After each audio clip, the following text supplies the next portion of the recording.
Postcards from the bottom. Whatever happened to Jessica Lee Smith. I'm so sorry about that. And I'm also sorry about all the noise that you hear every single time I get on here. And the fact that I never complete a thought. I go in a million different directions. And I know everybody's always laughing about that. You probably think I don't realize. I do. I confuse myself. That's no joke. It's very freaking frustrating.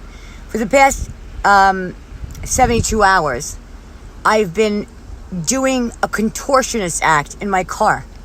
I'm basically, I got a 9.5 by the Russian judges for my dismount off the front chair into the back seat. I almost killed myself trying to find change because I lost my ATM card. Yes, for the billionth time. And by the way, the Ducks were fighting again. That's why I got back on here. I don't know why I keep wanting to show you how they're fighting. Maybe because it's in such contrast to what you would believe Ducks' lives would be like. But I guess it's kind of like when human beings are, on camera, or if politicians, they act like their families are perfect. When they're on camera, and at home they're like, he's got like someone tied up in the basement. You know what I'm saying? You never know. And, so this is like a real... Now that couple's over there, but I just can't help but notice Mr. Lonely. He was there yesterday, remember? He was walking up the hill by himself. I love Mr. Lonely. If I knew, I would have put on that song because I have it in my car. I should have been in the 1950s. That was my thing. Anyway, I was going on and on about show business, and that was another topic I wanted to talk to you guys about, was show business, and tell you those stories because they're so crazy. All that stuff. So so basically, I'll do my next one about show business because I was going to do this one, and that would, obviously it's not going to be one episode, but I experienced a lot of things at a very young age. Very briefly, I'll tell you that my grandmother was in vaudeville, and she was not well known in vaudeville or anything, but she performed in local or regional, national, and she was great. My grandmother was a contortionist. She could literally, I have pictures of her and my mother. My friend said to me the other day, people use the word literally too much, and they do, and it's nauseating, and I'm doing it. So, so I'm going to try not to do it. And also the amazing. I'm always saying amazing. That's a great neck thing. I'm embarrassed to say. Not the great neck is bad, but that's like one of the things that I didn't want to pick up. By the way, there's an angel above this see that up there? It was much more clear before. It's moved a little bit, but it's kind of too wide of a thing to get on here. Anyway, long story short, when I talk about the angels, I'm not saying that those are really angels in the sky. But I know that's not the angels I'm talking about being on Mount Snow or being here or being around us. I'm sure everybody knows. I'm not like any different from anybody else. I think we stop believing in God and in angels when we get hurt in this life, when things don't work out, But that's the whole thing. I mean, believe me, I don't want to experience anything that I'm experiencing. And I really feel very, I don't even want to get into that, but... there is a reason. I mean, I do feel whatever happens to me in the end,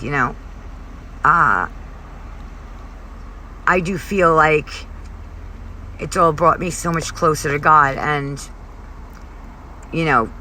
I just can't, it's like I'm stuck in this other world that, where, with all this pain and this like darkness and this, of everything, that happened. My mom leaving me there on the side of the road. And my kids, that was a nightmare. I mean, I was terrified. I didn't want to act like I was afraid because she was going to leave anyway. I didn't want her to see me upset like that, so I acted like I was laughing, which is ridiculous. And if you've seen the video, it's on my blog. If you've seen the video, you could hear me acting like that at the end, and I hate listening to that because I really felt like crying. So, but I think the whole thing is that this has all led me back to, the fact that I spent my whole life making everybody else happy, not just my family, but everyone I ever knew. at the expense of myself. I always felt in order to love someone the right way, or in order to love my brother, to be the one who loves my brother the most, I always wanted to be that person, because I always adored my brother. In a lot of ways, he would deny this, but I was more like a mother to my brother than a sister. Just in terms of talking, or if he needed something, coming to me. My mother was out with my father. I'm not saying, I'm not going to go into the whole thing about my mother. I'm just saying is that my brother and I had a very close bond. It was just one of these things where my brother struggled with certain things, hearing and stuff in the beginning, and then he's a very intense person, if any of you have ever heard him or met him. If you've met him, you know that. But he's also extremely funny, but he's very intense in a different way than me, but not like a scary guy at all. Like, everybody loves my brother. Nobody hates my brother. I'm the only one that was missing. Oh, hi, Andrea, how you doing? The thing is that nobody ever came. Nobody ever looked for me. It's been 2 years. I never mattered. I didn't, all the stuff that was, Anyway, it doesn't matter now, but, it's hard to, the idea is, if I felt like I was my brother's mother in a lot of ways, and I had to watch over him, I felt like if I wasn't around, I wouldn't be able to protect my brother. And even as an adult, I felt that way. And when he fell into drinking, etc., it was a shock, because my brother was the straightest guy on the planet. And it just goes to show you, now we all know, obviously, that anyone is vulnerable to alcohol and drug addiction or whatever it is. All the addictions, everyone is vulnerable. It's not a certain demographic, this, that, or the other thing. It's absolutely terrifying. It's horrifying. They've got the elderly too. Like I've told my mother, I really believe that changed her medication.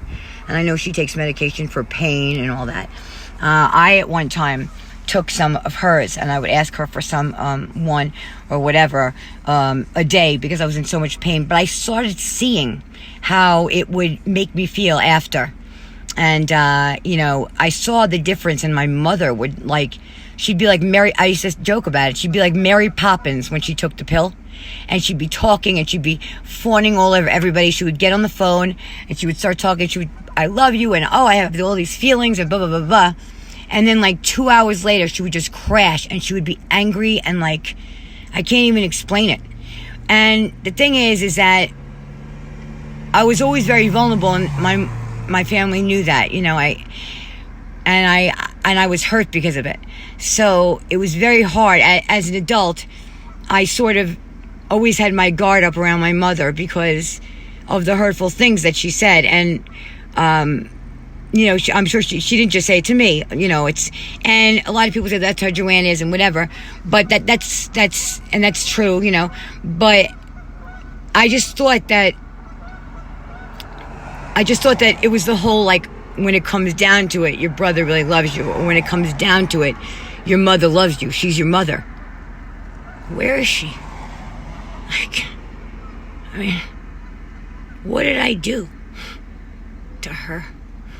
Anyway, I don't want to get into that. I'm bringing it up because my cousin is on here, Andrea. I have too many feelings about that now. It was too bad, it was too terrible to forget now. It's not something I could ever get over. Everything that happened. So, but what I was saying, and I'm sorry, I'm not talking about the other things now, so I could talk about all my BS or whatever, my boo-hooing, and a lot of people don't have mothers and stuff. I don't know why I'm such a baby about it. I think it's because I didn't know. I don't know what I was thinking. I thought, I don't know.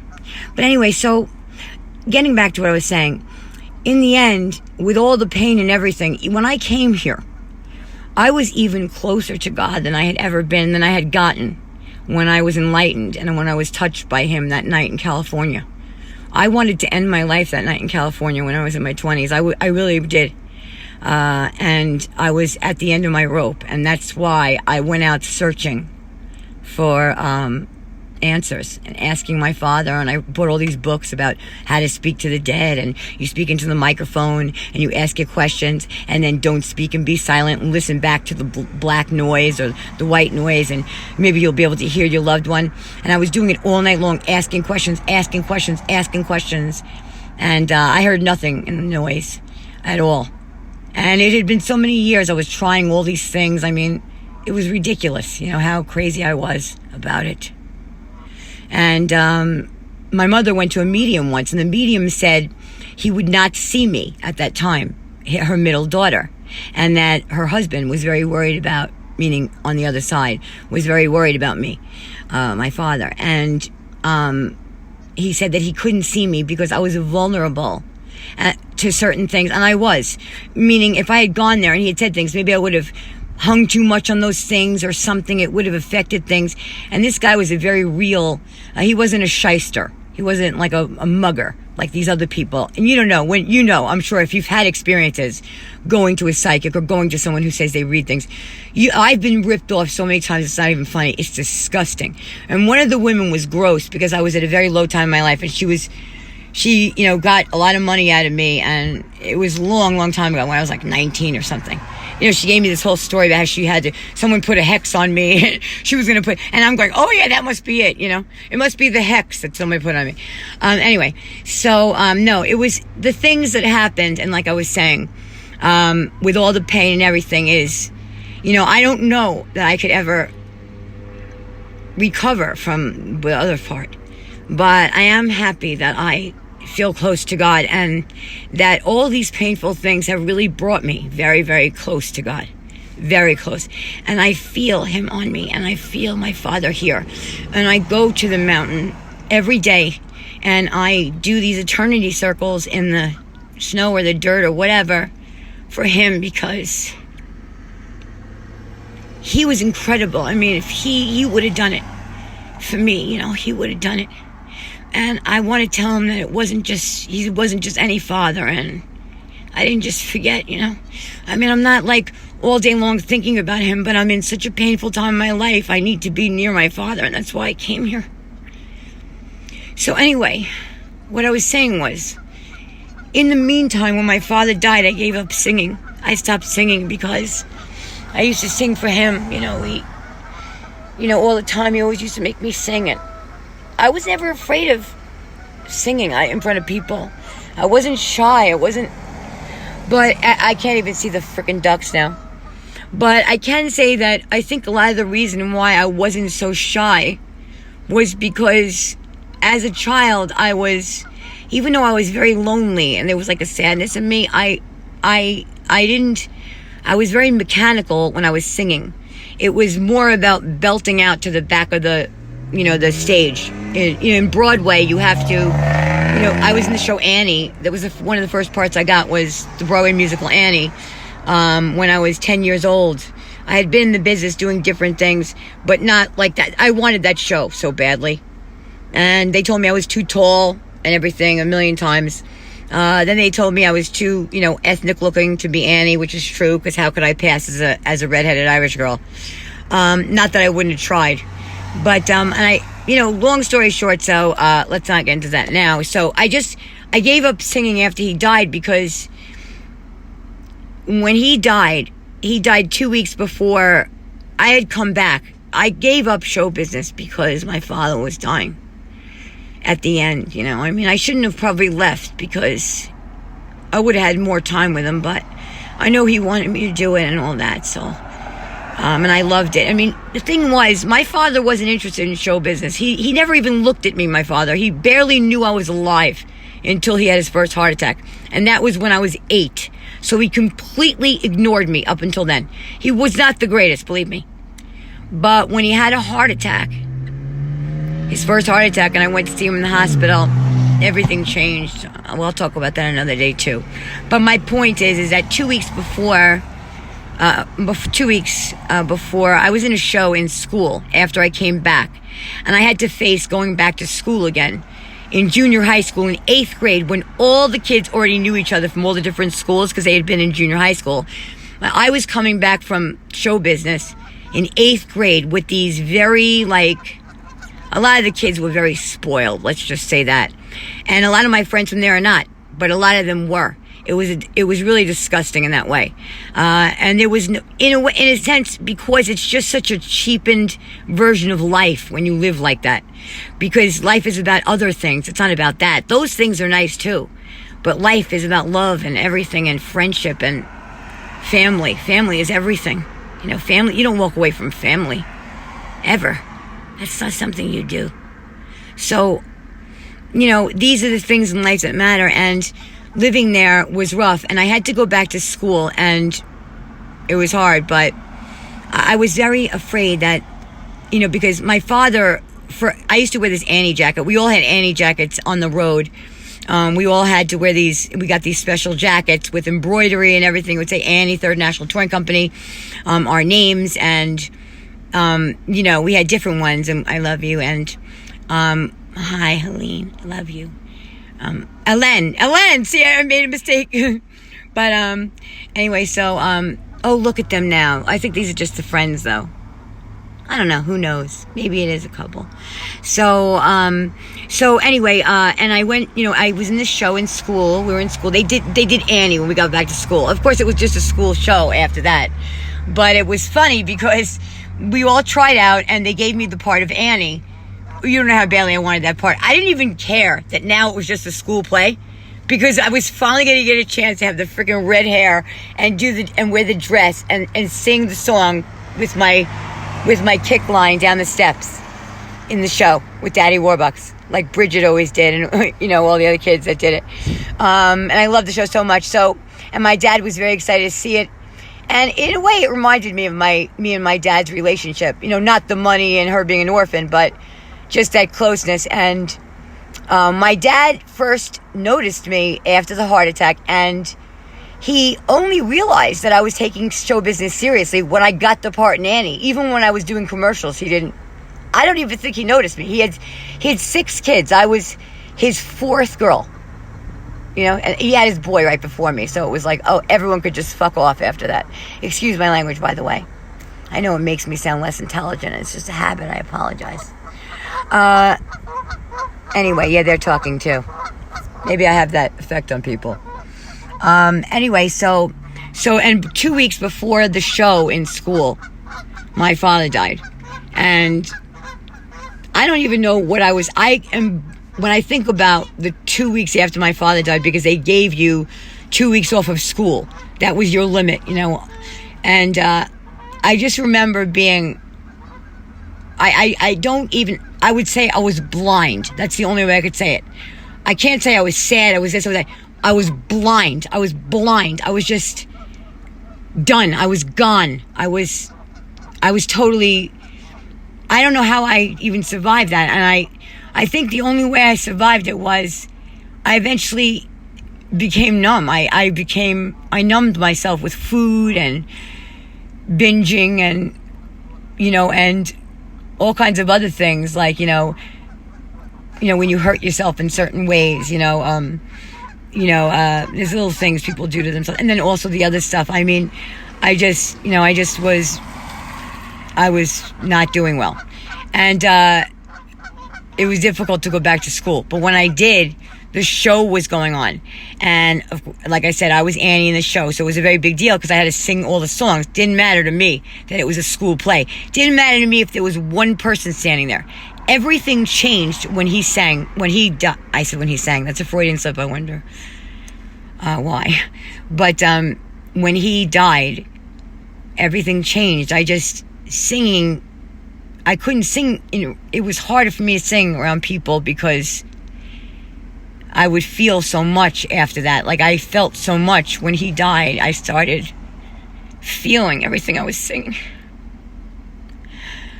It's very hard to sing without feeling so much, and I think that's what it was. I just didn't want people to see the pain. I don't know, because I was the funny girl. So, but my whole point in a roundabout, babbling way, and you won't believe that I'm going to complete the sentence. I mean, the thought, is that I want to get over that, because even though it feels like a lot, It's, I'm gonna go this way just in case anybody drives by. Because what I'm feeling will really be love and all that stuff, which is bittersweet and everything. But I have to get over it and sing again, because it's like a songbird who just, the song was stolen. My smile was stolen. My song and everything. So when the show happened, the day of the show, I woke up and I had laryngitis. I couldn't sing. I got sick. So the whole show, I wasn't really singing like I could, and I felt like I failed, because I felt like I wasn't myself, and I don't know, everything was different when he left. But I sing to him all the time. I sing to him in the car, and I sing when I go visit him in New York. He's not in the right place, like I said. He didn't want to be buried next to his mother. And my mother put him there because that's where there was already a plot, which I get really upset with her about, because that meant a lot to me and him, obviously. He wanted to be cremated, and he wanted his ashes thrown over the Big Burn or in Mount Snow. And I think he should have had that, He shouldn't have been where he didn't want to be. So I was looking into all that stuff. And all this stuff is unrealistic. When I was young, I guess I'm going to do this, I'm going to do that, and all those things. And I can really, but now I finally am actually doing certain things. I realize my abilities now. And I realize my strength and my talents. I'm not saying I'm so great in this, that, and the other way. I'm just saying I have a certain amount of wisdom that I've gained and things I've learned from very smart people, especially Barry. And I have street smarts. I can handle myself. I'm not afraid of anybody, even though I act afraid of everything. It's a different type of afraid for my kids and that type of stuff. But I am a fighter, and I'm not worried about myself, because other than my kids, God forbid a million times, or anything to do with that, I'm not worried about anything in the other ways. I could take care of myself with men and women, because I just, I've had to fend for myself my whole life. So I don't get pushed around easily. And if you think you've seen me be used or pushed around by friends, I know what I'm doing. I know when somebody is whatever, doesn't really care that much or whatever. And I have my own reasons. I always give love to people until they hurt me. Then I don't hurt them back. Usually I just run away. But no. With family, I would say hurtful things back. But they were real. They happened. And, they were the truth. And I was never allowed to say those things. But that's over now. Look at this family here. They're very nicely getting along now. You see, they had a big fight. He ran away and everything, but they're still together. They don't abandon each other. Anyway, everybody, so singing is very important to me. I'm sorry about that. I love singing. And my father, it was something he loved when I sang. And that's when he became interested in show business, was when he heard me sing, and he was so proud. And, and we were really, really close. I know it wasn't just about show business. This is so cute. Look, they're sitting together now. Oh my God. Look at this. You see? It nicely ends. It shows there is a happy ending. Hopefully he doesn't turn around and start barking. You see, they're getting along now. Everything's fine. Anyway, the idea of overcoming all of these things and getting past it, because my life wouldn't be anything without music and singing and creating and, going out there and getting other people's talent and showcasing it. Like I was saying before about Brooke Morningside. My friend Tim, I think it's Manter, Tim Manter, incredibly talented bass player, unbelievable, on fire, okay? And many, many others. Alex Hutchinson, a very talented songwriter, guitar player, singer. Paul, and Alyssa of Acoustica. Incredible. I love them. I've been following them for a year, 2 years now. And they're also my great friends. Alyssa's very talented. Alyssa Kerr. She's performing right now in Chicago, the musical Chicago, in Bellow Falls. If you get a chance, get out there. It's really a great thing. So, anyway, I just wanted to say that. I know everyone here thinks I'm a freaking nut. But, I have to come out of this. I was so badly hurt. I'm so gun shy about everything. I want to talk to people. And if you see me and you know me and you think I didn't say hello to you, it's because I awkwardly didn't know how. But I did recognize you. And if you see me in a place and you think I didn't see you at all, you're wrong about that too, because I noticed everything. But sometimes I don't want to put someone in an awkward situation if they don't want to talk to me, or if they would feel uncomfortable, or they wouldn't know what to say, or if they would feel like I'm depressed or something, which I would never be that way in that moment. I don't get depressed like that outside like that. I'm only just in moments when I'm thinking, but it's not a bad thing. I'm not depressed in that way. I guess this isn't depression, it's mourning, which is not a bad thing. Maybe it's a healthy thing. Maybe it's not bad to feel this pain because maybe I'll get through it and get to the other side.